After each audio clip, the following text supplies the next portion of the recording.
Welcome back. Today we are learning about data transformation, which is the second biggest part of data preprocessing. So what is data transformation? So data transformation simply means changing the data or improving the data or converting the data such that the machine learning model understands it better.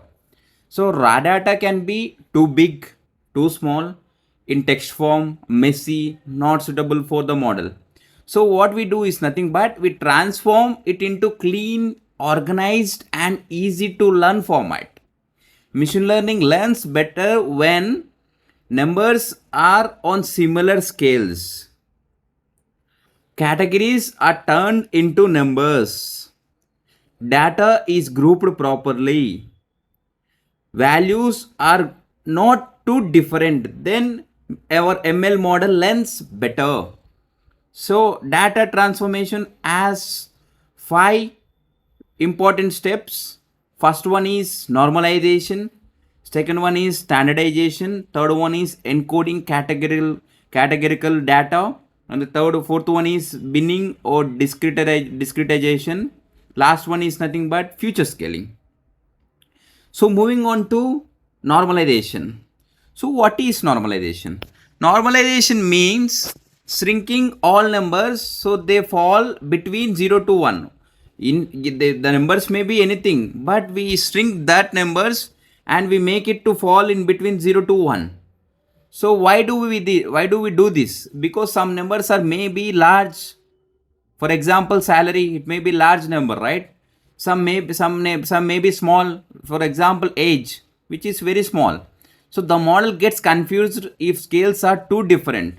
So normalization makes everything fair. So for example, in this example, I have took height 150, 160, 170. For example, I have took 3% height. So x is nothing but for if you take it for 150, x is 150.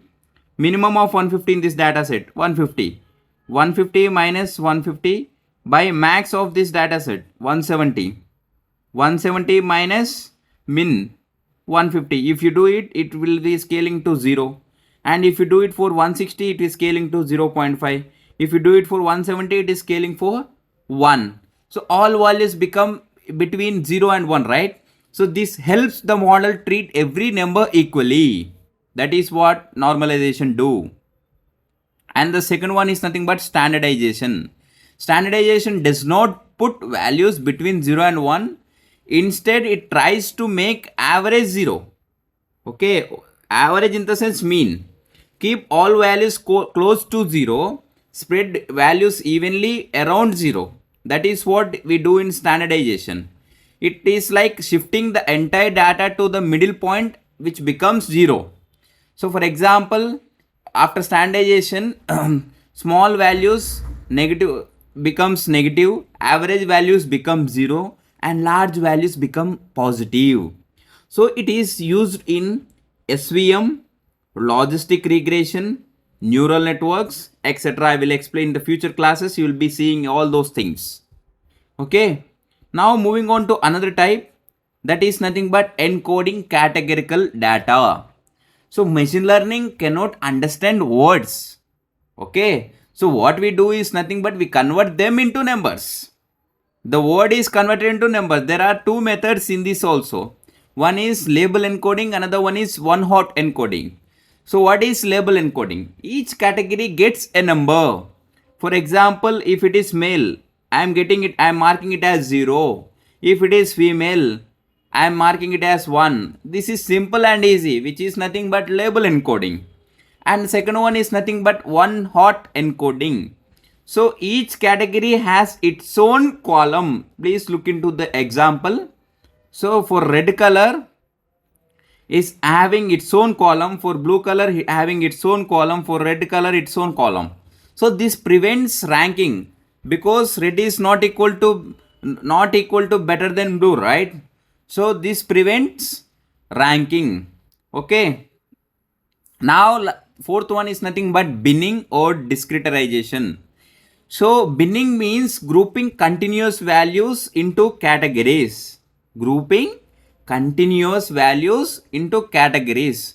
Instead of using raw numbers, we convert them into simple groups. For example, in between age is in between 0 to, for example, age is 5, I am marking it as child. Where for example, age is 14, I am marking it as teen. For example, age is 23, I am marking it as adult. For example, age is 34, I am marking it as adult. So what I am doing, I am grouping it as category. So if it is between 0 to 12, I am marking it as child. If it is 13 to 19, I am marking it as teen. If it is 20 to 35, I am marking it as adult. So this makes data simpler and reduces noise. That is what binning do. Now moving on to another thing, future scaling. So sometimes one column has huge values. For example, salary, which is very huge, and another column has tiny values, say age. So salary dominates because numbers are large, right? And the model pays more attention to salary because number is large and ignores the age. So what we do is nothing but future scaling adjust values such that salary and age treated equally. Okay, this improves the model's learning.